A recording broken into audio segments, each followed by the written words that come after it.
Okay, so this is a Kuat NV2 2-bike rack with a single bike add-on with the bike repair stand piece, but we're not going to talk about that at the beginning.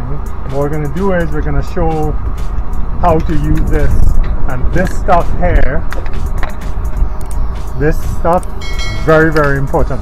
So you bring your stuff out, and this is for people who are going to use this rack in the Canadian winter or anywhere north that you get a lot of snow and ice, and it's really important to sort of pay attention to some of these things. So everybody shows you how to get this in your vehicle, how to mount it, how to tighten it up, all that stuff, how to put them together. I'm not going to deal with that. I'm going to show you some of the things that you have to pay attention to here. So one of the things you got to look at is from both sides. You want to come around here and have a look at what it looks like from this end. This what's really important with this rack is how it sits up against the car, and your back wheel will throw a lot of crap up against the first position. You get a lot of ice. We have a lot of salt here in Ontario, so there's a lot of salt and slushy crap being thrown up here, right? So one of the things that when you are using this rack, there's this little latch back here. To put this down, you put your foot you want to put your foot on this, you press, bring it down. Okay, so that's how you bring the rack down. If you need to lower the rack to get into the vehicle for some reason, it drops like this. Okay, we haven't found that to be an issue just yet, but here's one of the other things you got to know about this. Now I'm just going to open up the back really quickly. Because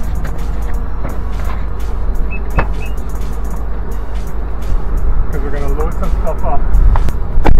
Now when you get the rack, there are two little bags that come with it that have these straps. These are very important. We're going to be riding fat bikes today, and we're going to need these. Now this rack, the release mechanism is a press and slide. So these things can get filled up with a lot of ice which will freeze. So what I've done is I've sprayed them all with this white lithium grease. This stuff never freezes. Anything on this rack that moves has been sprayed with the lithium grease. And the idea being that you don't want it to freeze. All of these points, all of these little release catches. So these are not long enough for fat bikes. Hence why we're using these straps. These come with the rack when you buy it. Now Kuat has a fat bike kit.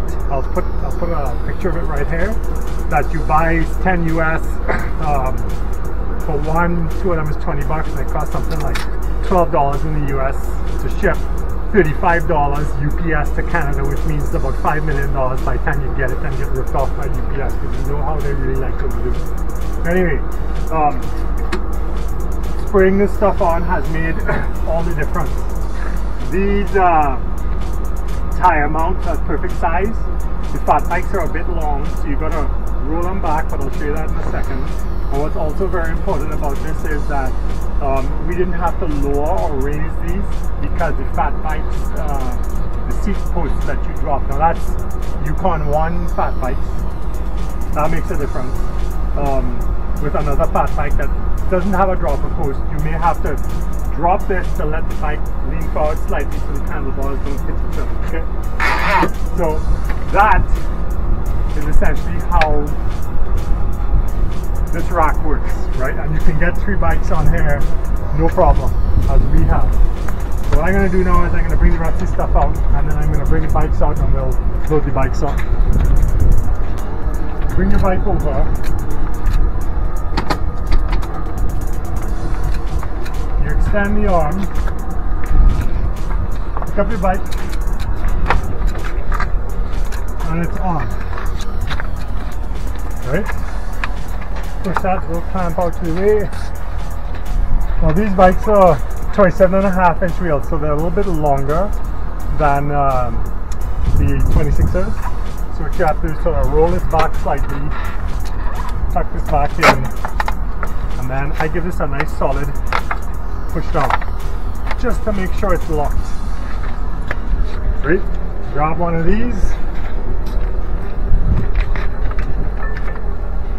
slip this on here. You want to clamp this on this side because this little clamp is what stops the bike from actually slipping off the rack. And there you go. Now, the idea behind the fat bike version of these is that they're longer. So these will accommodate a 5-inch tire, but these are diameters way too big. So the fat bike ones are going to be a little bit longer, slip right in. So for now, that's sufficient. Well, as I pointed out before, you can see that the dropper post is fully retracted. So when I put this bike up,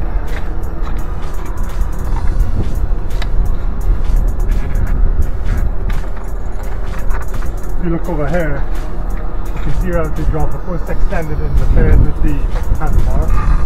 So push this down, it's out of the way, full clearance. Stand the bar, push the bike back slightly, let it seat itself, lock down.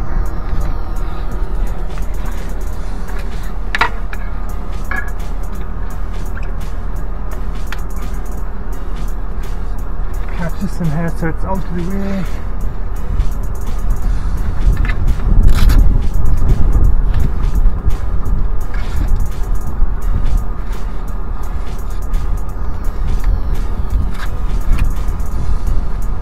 Strap.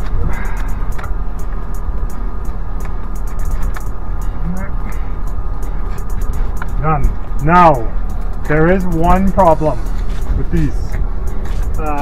These things come with these integrated bike locks, but here's the problem.